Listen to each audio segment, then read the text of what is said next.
I'm back here. The game kinda set me back. Don't know why. Right, back to reading. Hehe. Information is just that. Information, it's harmless on its own. There's no good or bad. It's like a tool. It's up to the recipient how it's used. So it could be a completely evil person or a completely innocent person who gets the bad information. That's a bit odd. Anything can be harmful in the wrong hands, after all. Why, that cup over there could be used to kill a man just as easily as a knife.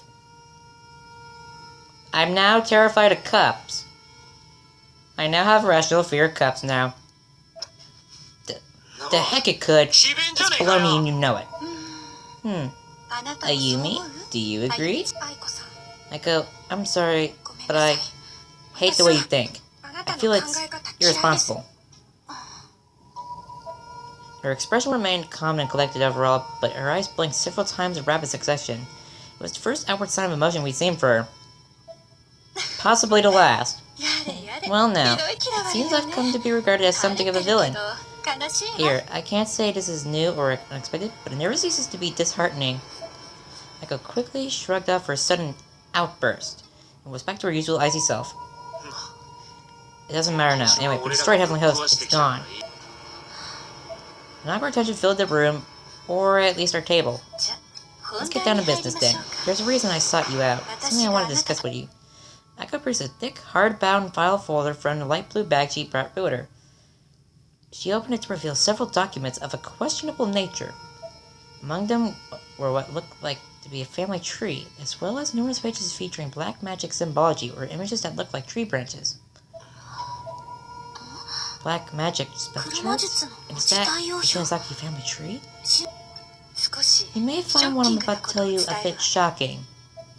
I was looking directly into my eyes now. Her gaze was fixed, intense, and unblinking. I would possibly cringe from that. What Kishinuma said a moment ago is incorrect. What do you mean? Heavenly Host Elementary has not been destroyed. It still exists, even now. You gotta be kidding me. Take a look at this. Hi.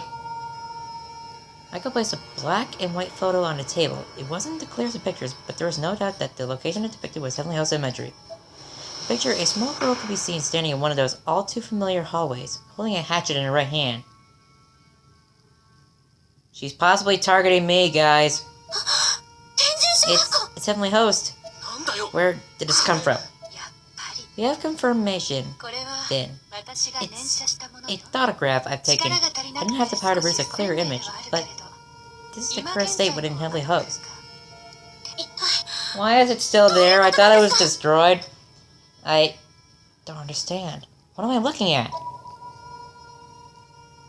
I can't even describe what I was going through my head at that moment.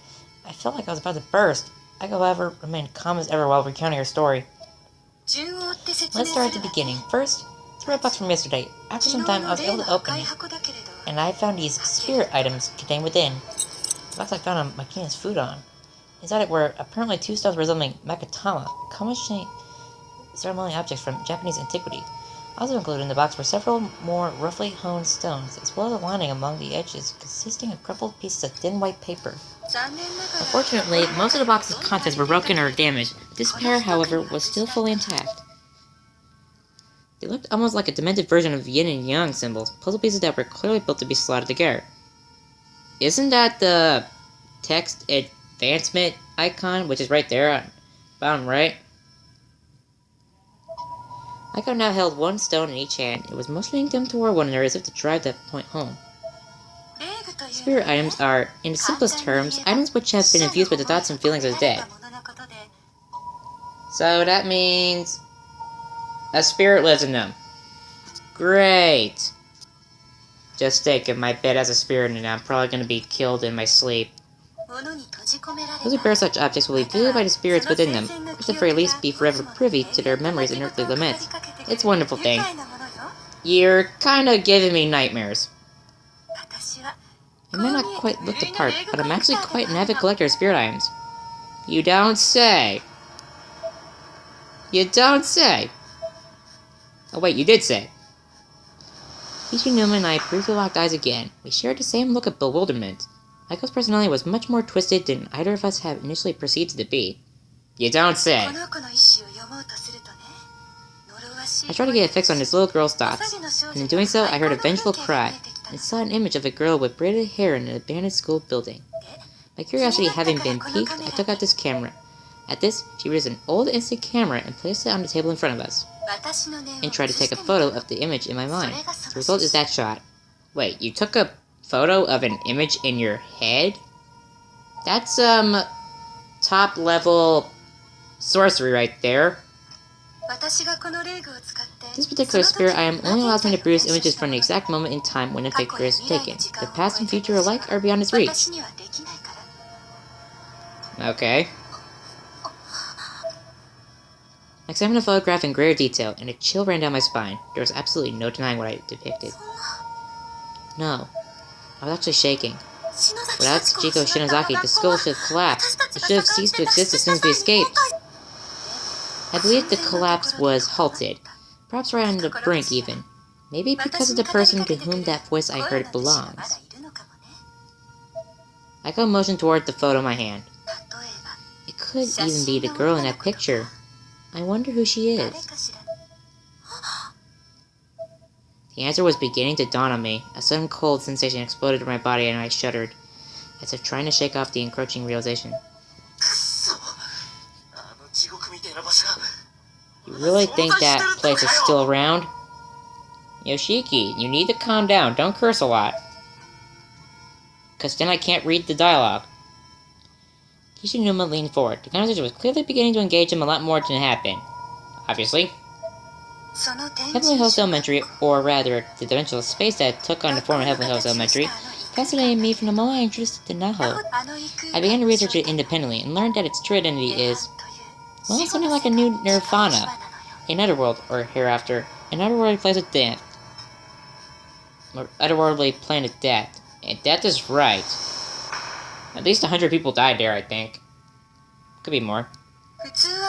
Though ordinarily, one tends to think of there being an only this world and the next. A new Nirvana? That's correct. You know about Yoshi Shinozaki, do you not? Yeah. And of her clinic, the Shinozaki Estate, wherein the grimoire known as the Book of Shadows was located. Yeah. Why? How could she know about that? A million thoughts, a million questions were running through my head. I was speechless. All I could do was sit there and hear her out. Oh, well, hi. Surprise person! It was like a muffled scream, or a moan of agony. The sound you make when you want to make a sound, but are barely able to. This person clearly does not like what's going on right now. That one was a little more forceful. Accompanied by thrashing, it caused the nearby table light to fall over and roll on the ground. Please, sir, come now. You need to stay calm. This is Yoshi Shinozaki's clinic. Yoshi herself was on top of her husband, holding him down with both of her hands. She continued her Shinto purification chant. To prevent Seiji from biting off his own tongue, he had been gagged with a towel. Needless to say, he wasn't looking particularly well. He was about to bite his own tongue off? Jesus Christ. Not far from where this was occurring, Sachiko stood aghast, trembling as she watched the proceedings with hesitant, sidelong glances. Tsunagi no Okami, who visits the underworld and beholds our force, our foul spirits, guide us to the cleansing waters of the Tachibana on the Otono Akihara shores in the land of Tsukushi. Seiji, still collapsed on the floor, was clearly suffering.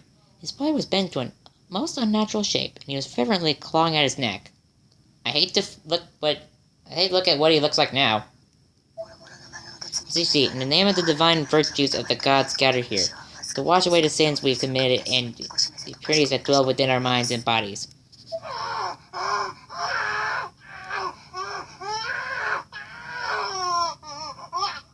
He is obviously suffering. Sachiko's fire screamed through his gag, foam beginning to froth out from its edges. He was going into cyanosis. Ghostly images of Shinozaki women from ages past smiled down upon the event from the ceiling, laughing and mocking his suffering. That laughing is really creeping me out. Please stop. Worse still, some of the women had traditionally blackened teeth, giving their smiles an unintentionally sinister edge. You don't say. The atmosphere within the room was heavy, as if spirits occupied every empty corner, dancing and flitting about freely and joyously.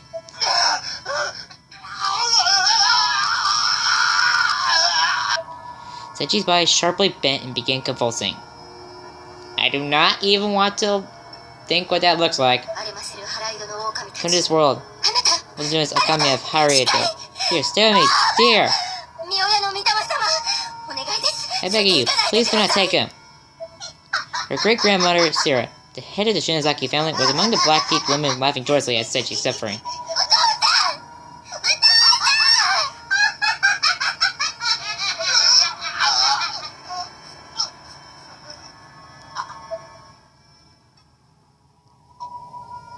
His voice began to weaken, and his convulsions began to lose strength. Finally, the last spark of life had left his body. His eyes rolled back into his head, and all movement ceased. Daddy, why aren't you breathing? Sachiko looked up, eyes glazed over with tears. Yoshi, too, was stricken with grief and despair. This is what it means to be a Shinozaki, to be part of the cursed bloodline. All men who marry and are guaranteed to die quickly, not even Noshi, could circumvent that fate. Wow. I feel bad for her. So she turned to the forbidden book, an item she and her family had been protecting for generations from those who might misuse it. The Grimoire, the Book of Shadows. To lose a loved one was a fate she feared more than anything else, so she tried to offset it through black magic. It was an act of truly absurd foolishness. She must have cared for him so deeply. She would have literally done anything to see him again, no matter the cost to her own immortal soul. She was immortal? I stared deeply into my eyes, seemingly fishing for a reaction to her tale. But then, what happened next was almost beyond belief. I continued listening, unknowingly stroking the wound on my thigh as unpleasant memories of my own foolish run-in with black magic resurfaced. Shinozaki blood that flowed through Yoshi's veins was more powerful than anyone could have known. But then she spawned something much different than what Yoshi intended. By which, of course, I mean... I instantly knew what she was going to say. From the book, she created a new nirvana. There, one could coexist with the dead for all eternity. It was a new dimension cut from the netherworld itself, forcibly born onto the world of the living. Yoshi must have lost half her sanity right there. She tried to leave her only child, Sachiko, in the real world, while living with her husband's soul in a new nirvana. The land of corpses. However, this nirvana had a mind of its own, but she couldn't possibly control it, Shinozaki or no. I knew that all too well. Just like Yoshi, I experienced my own tragic failure with black magic at the Shinozaki clinic. Black magic has its own blowback of sorts. Her husband's soul was split apart and scattered in all directions. And Yoshi's life, too, was on the verge of being snuffed out. She knew she'd made a mistake. She deeply regretted it. And as she took what she could have only assumed to be her dying breath, her soul daughter, Sachiko, in possession of a nearby, limitless spiritual potential, absorbed the entirety of this new nirvana into her body. Chico? The poor girl collapsed to the floor, violently thrashing about as the weight of an entire dimension crushed her from the inside. This action had saved her mother's life, certainly, but death would have surely been preferable. Picking herself up, Yoshi rushed to her daughter's side in tears. Sachiko! Sachiko! Sachi! Why?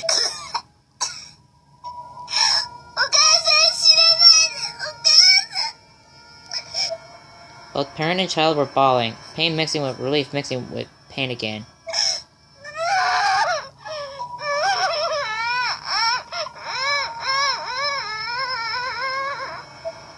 The little girl buried her face into Yoshi's bosom and just cried and cried. Yoshi grasped her tightly in both arms, tears streaming down her face uncontrollably. By this point, Sachiko's body had begun producing a dark blue aura.